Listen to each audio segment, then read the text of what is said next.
الحمد لله رب العالمين ثم الصلاة والسلام على أشرف المرسلين وعلى آله وصحبه أجمعين وبعد. أعوذ بالله من الشيطان الرجيم. بسم الله الرحمن الرحيم.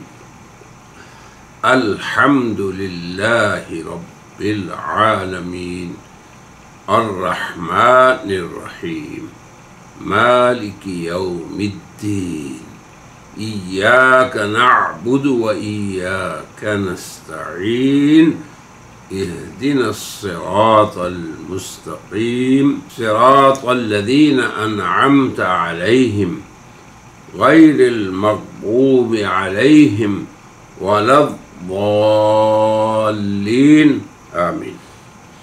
صدق اللہ العظیم. میرے پیارے سامعین و ناظرین، آج الحمدللہ ہم ایک بڑے ہی مبارک نئے سلسلے کا آغاز کر رہے ہیں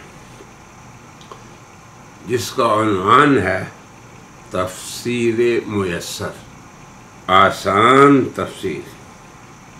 اس سے قبل ہم نے اپنے ایک چینل ڈاکٹر سعید مکی چینل جو ہے اس میں ایک انتہائی متخصص قاری جو قرآن پاک کی تجوید اور اس کی قراءات کے ماہر اور ام القرآن یونیورسٹی سے اس باب میں متخصص ہیں، اور وہ ہیں قاری محمد سعید مکی، جو ایک عرصے تک حرم مکہ کے تحفیظ میں قرآن کریم کی تعلیم دیتے رہے.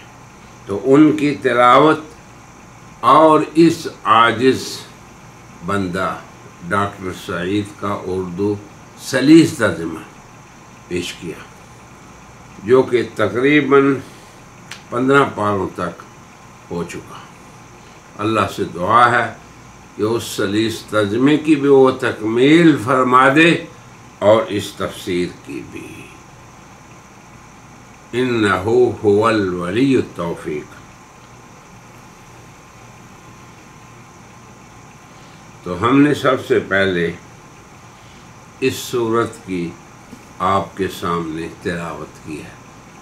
تو اس باب میں یہ عرض ہے کہ قرآن حکیم کی یہ سورت کتنی عظیم ہے کہ ہر مسلمان نمازی اپنی ہر نماز کی ہر رکعت میں اس کی تلاوت کرتا ہے.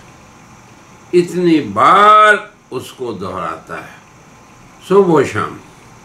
تو سب سے پہلے کم از کم اس کے بعد الفاظ کے بارے میں ہماری گزارش ہے کہ اس کی آپ تصحیح فرما لیں.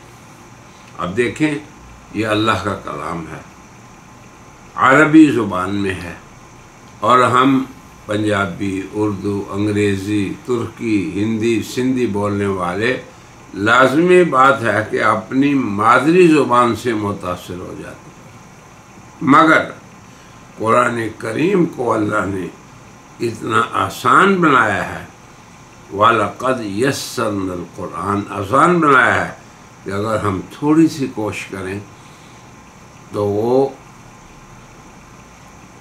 درست ہو جاتا ہے. اللہ اکبر. اب دیکھیں، سب سے پہلے آپ پڑھتے ہیں الحمد، تو اس کو الحمد نہیں کہنا. پھر آپ پڑھتے ہیں رب العالمین، اس کو عالمین نہیں کہنا، یہ الف سے نہیں ہے، حمزہ سے نہیں. الرحمن، الرحمن نہیں. الرحیم، ہاں سے، الرحیم نہیں. پھر آگے ایاک نعبد، نعبد نہیں کہنا. وَإِيَّاكَ نَسْتَعِينُ، عین سے، نستعین نہیں کہنا. اہدنا الصراط المستقیم، یہ صراطی مستقیم ہے کہنا، اسے صراطی مستقیم نہیں کہنا۔ اب دیکھو، میں اس لیے آپ کو اپنی زبان میں سمجھا رہا ہوں تاکہ ہم ان مقامات کو سمجھ جائیں جہاں پہ ہمیں اصلاح کی ضرورت ہے۔ آپ خود تجربہ کر لیں، ایک ہی دن میں اگر آپ کسی اچھے استاد سے سیکھ لیں گے تو یہ سورۃ فاتحہ آپ کی درست ہو جائے گی۔ پھر آپ نے فجر سے لے کے عشاء تک ہر نماز کی ہر رکعت میں سے پڑھنا ہے، خود بخود ٹھیک ہو جائے گی۔ تو اس کا سب سے پہلے آپ ارادہ کریں۔ آگے پھر صراط الذین انعمت، انعمت نہیں کہنا، علیہم غیر المغضوب علیہم ولا الضالین۔ تو یہ اس صورت کی ادائیگی کے بارے میں سب سے پہلے ہم نے اس لیے ذکر کیا کہ اس صورت کو آپ بار بار پڑھتے ہیں، اسی لیے اس کے جب نام ہم ذکر کریں گے تو اس کے ایک ناموں میں سے ایک نام یہ بھی آئے گا جو بار بار دہرائی جانے والی صورت ہے۔ تو یہ سب سے پہلی بات آپ یاد رکھیں۔ ہم کوشش یہ کریں گے کہ اس تفسیر میں علمی پیچیدگیاں بیان نہ کی جائیں، بلکہ عام فہم باتوں کو آپ کے سامنے ترتیب دیا جائے تاکہ ہم اس سے فائدہ اٹھائیں۔ تو پہلی ہماری گزارش آپ سے کیا ہے کہ اس کے الفاظ کی درستگی۔ پھر اس کے بعد اب آپ دیکھیں، جب ہم قرآن پڑھتے ہیں تو اللہ کا ہمیں حکم ہے کیا کہ جب بھی تم قرآن پڑھو فاستعذ باللہ، یعنی اعوذ باللہ پڑھو۔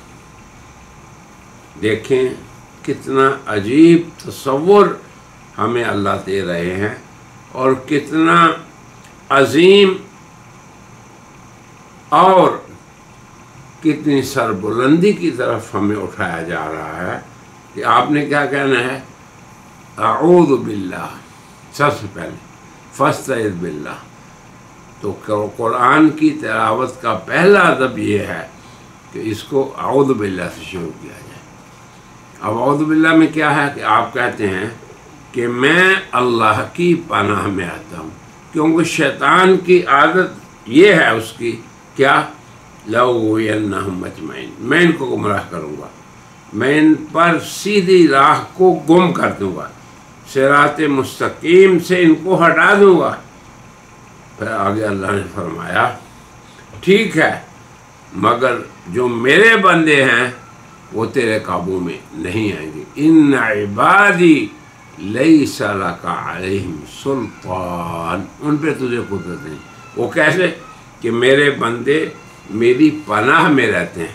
یہ ہے تعلیم اس اعوذ باللہ میں کہ ہمیں اللہ کی پناہ کا تصور رہے۔ اور آپ خود دیکھیں کہ جب ایک طاقتور ہستی ہمارے قریب بھی ہو کہ اس سے کوئی قریب نہیں، اور پھر وہ ہمارا رحمان بھی ہو کہ اس سے ہم پہ رحمت و شفقت آتی ہے، اور رحیم بھی ہو، اس کی بھی ہم شرح کریں گے رحمان الرحیم کی صورت کے دوران۔ لیکن یہ تصور کر لیں کہ جب ہم اعوذ باللہ پڑھتے ہیں تو ہم ایک قوی جو سب سے قوی ہے، اور ایک قادر جو سب سے زیادہ قدرت والا ہے، اور ایک قریب جو سب سے اقرب ہے، وَنَحْنُ أَقْرَبُ إِلَيْهِ، یہ الفاظ ہیں اللہ نے اپنے بارے میں کہے، سب سے قریب، اور اتنا قریب من حبل الورید، تمہاری اشارت میں۔ اب اتنی قریب ذات ہو اور ذات بھی ہم پہ شفقت کرنے والی ہو اور ذات بھی قادر مطلق ہو، یہ تصور کیا کریں میرے برادران اسلام۔ یہ جو آپ رات دن اعوذ باللہ پڑھتے ہیں، بسم اللہ پڑھتے ہیں اور فاتحہ پڑھتے ہیں، تو اس سے ہمیں کیا عروج ہونا چاہیے۔ نماز یہ معراج ہے، بلندی ہے، ہماری فکر کتنی سربلند ہونی چاہیے۔ یہ سب سے پہلے میں آپ کی خدمت میں گزارش کرتا ہوں، پہلے اس فاتحہ کی تصحیح، اور دوسرا اس فاتحہ کے اندر جب ہم پڑھتے ہیں اعوذ باللہ سے اس کو، تو یہ تصور، اور آگے اس کے پھر ہم کہتے ہیں بسم اللہ الرحمن الرحیم۔ یہ ایسا افتتاحی جملہ ہے جو اللہ نے ہر سورت کے شروع میں ہمیں تلقین کیا ہے کہ اس کو پڑھیں۔ میں اس مسئلے کو نہیں بیان کرتا، یہ علمی بحث ہے کہ یہ سورت کا جز ہے یا نہیں ہے، اس کو چھوڑ دیں۔ یہ دیکھیں کہ ہم مسلمان ہر سورت سے 114 صورتیں ہیں قرآن کی، جن میں 113 صورتوں کے شروع میں اسی ابتدائی جملے سے بات ہوتی ہے، سوائے ایک صورت کے جس کا نام سورہ توبہ ہے۔ یہ بھی آپ کسی وقت آپ کو بتا دیں گے کہ یہاں کیوں نہیں، لیکن یہ دیکھیں تو گویا 113 یہ ہو گئی، اور پھر ایک بار یہی جملہ افتتاحی جملہ انہو بسم اللہ الرحمن الرحیم، یہ سورہ نمل کی آیت کا حصہ ہے، تو گویا 114 بار ہو گیا۔ بہرحال یہ جو افتتاحی جملہ ہے یہ 113 صورتوں کے شروع میں ہم پڑھتے ہیں۔ اللہ اکبر۔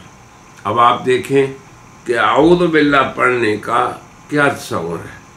اب بسم اللہ جب آپ نے پڑھا، اور ہر جائز کام کے شروع میں، یہ نہیں ہے کہ اگر آپ صرف نماز پڑھ رہے ہیں، قرآن پڑھ رہے ہیں یا کوئی اور نیکی کا کام، بلکہ ہر جائز کام، آپ کھانا کھانے لگے ہیں، لباس پہننے لگے ہیں، چلنے لگے ہیں، بیٹھنے لگے ہیں، ہر جائز کام کے شروع میں، حرام نہیں، جائز کام، یہ یاد رکھیں، اس کے شروع میں بسم اللہ پڑھنا گویا کہ اللہ رحمان الرحیم اس کو اپنے کام میں شریک کر کے اس سے مدد مانگنی ہے۔ کیوں کہ اس کا معنی کیا ہے کہ میں اس کام کا آغاز اس اللہ کے نام سے کر رہا ہوں جو رحمان اور رحیم ہے۔ یہ اعوذ باللہ کے بارے میں اور بسم اللہ کے بارے میں۔ تو گویا جس شخص نے یہ پڑھا شروع میں، وہ یہ بتانا چاہتا ہے، وہ یہ اعلان کرنا چاہتا ہے کہ میرا ضمیر، میرا باطن، میرا اندر طاہر و مطہر ہے، پاک ہے، اور میری نیت میں اخلاص ہے۔ اللہ کا نام تعوذ میں لیتے ہیں آپ، اعوذ باللہ، آگے کیا کہتے ہیں؟ من الشیطان الرجیم، پھر آگے بسم اللہ، آگے کیا؟ الرحمن الرحیم۔ تو گویا اس افتتاحی جملہ بسم اللہ سے آپ نے یہ بتا دی بات کہ میرا ضمیر پاک ہے اور میری نیت میں اخلاص ہے، کیونکہ حضور نے فرمایا کہ ہر عظیم کام جو بسم اللہ سے نہ شروع کیا جائے گا وہ ابتر، ناقص رہے گا، پایا تکمیل کو نہیں پہنچے گا، تو ہمارا ہی فائدہ ہے۔ تو یہ وہ تصورات ہیں جو ہمارے اندر ہونے چاہیے جب بھی ہم اعوذ باللہ پڑھیں اور جب بھی بسم اللہ پڑھیں۔ اور گویا کہ بندہ جب اس افتتاحی جملے کو پڑھتا ہے تو وہ یہ بتانا چاہتا ہے کہ میرا مقصود بھی عالی ہے، اور میں اللہ رحمان الرحیم کی توحید کا پرستار۔ اب یہ مختصر ہم نے آپ کو بتا دیا تعوذ اور تسمیہ کے بارے میں۔ پہلے اس کے کہ ہم اس صورت مبارکہ کے آیات کو بیان کریں۔ 7 آیات اس کی، پہلی آیت میں کیا ہے، دوسری میں کیا ہے، تیسری میں کیا ہے، چوتھی میں کیا ہے، 5ویں اور 6ٹھی اور 7ویں میں۔ تو میں یہ چاہتا ہوں کہ ایک دفعہ آپ کو میں سورت کے اسماء مبارکہ کے بارے میں کچھ عرض کر دوں۔ ایک بات یاد رکھیں کہ کوئی مسمى یعنی کوئی ایسی ذات جس کی کئی نام ہیں، تو ذات کے ناموں کا کئی ہونا، متعدد ہونا، کثرت ہونا یہ اس مسمہ کی عظمت کی نشانی ہے۔ یہ معروف ہے دنیا میں اہل علم کے درمیان بھی، اہل عقل کے درمیان بھی، کہ کسی مسمہ کے اگر بہت نام ہیں تو یہ اس نام والی کی عظمت کی نشانی ہے۔ تو نبی کریم صلی اللہ علیہ وسلم نے، اب آپ ایک اور چیز بھی یاد رکھیں، قرآن کریم وہ کتاب ہے جس کی ترتیب نزول کی الگ ہے، مگر جو مصحف کی ترتیب ہے، جو صورتوں کی ترتیب ہے، یاد رکھیں اس نقطے کو، یہ بھی رسول اللہ کی طرف سے ہے، محبت قرآن کی طرف سے ہے۔ خود نبی کریم صلی اللہ علیہ وسلم اپنے صحابہ کرام کو جب وہ اس کتاب کی کتابت کرتے تھے تو فرماتے تھے کہ اس آیت کو فلاں صورت کی فلاں جگہ لکھ دو۔ تو یہ فتنے اس دنیا میں نئے نئے اٹھ رہے ہیں کہ جی ہم قرآن کو اس کی ترتیب نزولی کے حساب سے اب چھاپیں گے۔ تو یہ بہت بڑا فتنہ ہے، ہندوستان میں اٹھا ہے، اور اس کو ہمیں سمجھنا چاہیے کہ قرآن کریم کی جو مصحف کی ترتیب ہے، جس میں پہلی سورت فاتحہ اور آخری سورت الناس ہے، یہ نبی کریم صلی اللہ علیہ وسلم کی بتائی ہوئی ہے۔ تو قرآن کو جتنا محبت قرآن سمجھتے ہیں، کیا آپ اس سے زیادہ سمجھنے لگے؟ تو یہ بہت بڑا فتنہ اور بہت بڑا شر ہے اس دور کا۔ یاد رکھیں جس زمانے میں ہم ہیں یہ فتن کا زمانہ ہے، کئی فتنے ہیں اس میں، تو ان فتنوں میں صرف بچت اس میں ہے کہ ہم اپنے آپ کو اللہ اور اس کے رسول کے سپرد کر دیں، اور ہم یہ دیکھیں کہ اس باب میں رسول اللہ کا کیا عمل ہے، کیا فرمان ہے۔ تو یاد رکھیں کہ قرآن کریم کی جو موجودہ ترتیب ہے، صورتیں، آیات، اور فلاں صورت مکی، فلاں مدنی، اور یہ آیات جناب رسول اللہ نے حضرات صحابہ کو خود فرمایا کہ ان کو یوں رکھو۔ تو اس میں کوئی تجدید کی ضرورت نہیں، اور نہ ہی کسی کو یہ محنت کرنے کی کہ ہم ترتیب نزولی کر رہے ہیں۔ یہ فتنہ ہے بہت بڑا اس وقت اس امت کے لیے۔ تو اس صورت کے نام دیکھیں، تو کثرت اسماء یہ مسمہ کی عظمت کی علامت ہے۔ تو پہلا نام اس صورت کا کیا ہے کہ یہ فاتحۃ الکتاب ہے، اس سے قرآن کریم کا آغاز ہو رہا ہے، افتتاح ہو رہا ہے، اس لیے فاتحہ۔ تو فاتحہ کا معنی ہی ہوتا ہے آغاز والی چیز۔ نمبر 2، اس کا نام سورۃ الحمد ہے۔ اب آپ دیکھیں، الحمدللہ رب العالمین، سب سے پہلا کلمہ حمد اور تمام تعریفیں، تو اس طرف اللہ کی حمد کی طرف اشارہ ہے۔ پھر اس کا تیسرا نام یہ ہے ام الکتاب یا ام القرآن، یہ قرآن کی اصل ہے۔ ہر چیز کی اصل کو کہتے ہیں۔ ام القرآ، جہاں سے میں آپ سے مخاطب ہوں، اسے بستیوں کی ماں کہتے ہیں، مکے کو، کیونکہ سب سے پہلے یہی جگہ دنیا میں ظاہر ہوئی تھی، پھر اس سے اللہ نے پوری زمین کو جیسے ربڑ کو کھینچا جاتا ہے کھینچ کر بنا دیا۔ تو یہ کیوں ملک کتاب ہے کہ قرآن کریم کے جملہ مضامین کو یہ شامل ہے۔ یہ بعد میں ہم ابھی بتاتے ہیں اگر وقت ہوا تو۔ پھر اس کے بعد اس کا چوتھا نام ہے السبع المثانی، ایسی صورت جس کی 7 آیات ہیں اور وہ دہرائی جاتی ہے۔ آپ سب کو پتہ ہے کہ آپ سب ہر نماز کی ہر رکعت میں اسے پڑھتے ہیں۔ اب یہ ام الکتاب توجہ سے سنیے، اس کا اعجاز ہے کہ قرآن کریم کے جملہ مضامین و مقاصد سورۃ فاتحہ ان پہ مشتمل ہے۔ یہ ہے ام الکتاب اس کا نام، اور یہ ہے سبع المثانی۔ پھر اس کا 5واں نام ہے سورۃ الوافیہ۔ وافیہ کا معنی پورا کرنے والی،